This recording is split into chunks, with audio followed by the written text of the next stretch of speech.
Apakah hukum talak bini tidak khabar jabat agama? Ada satu ayat, ati Allah wa ati Rasul wa uli amri minkum. Taat Allah, taat Rasul dan taat pada pemerintah, yakni kerajaan. Mana? Dalam urusan yang dibenarkan.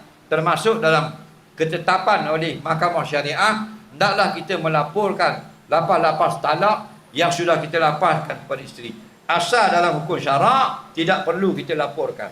Faham lagi? Siapa yang menjatuhkan talak, jatuhlah perceraian dia dengan isteri dia. Siapa yang melapaskan rajak, sahlah rajak tanpa pengetahuan qadi dan mahkamah. Okey? Tapi oleh kerana kita duduk pada zaman mutaakhirin, banyak sudah kesilapan yang berlaku.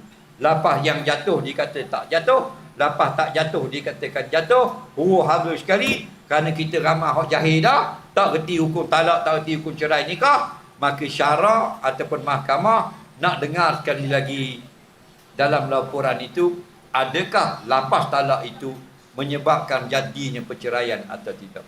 Faham lagi? Kerana kita duduk zaman jahil tukir dia ni. Faham lagi? Lapas cerai jatuh dia kata tak jatuh, jatuh dia kata tak jatuh, tak jatuh dia kata jatuh, talak dua dia kata jatuh talak tiga bahang jatuh banyak benda tak betul. Jadi Mahkamah Syariah ijtihad, datang perdengarkan lapas, lapor kepada kami supaya kami dapat pastikan betul atau tidak lapas cerai yang dijatuhkan.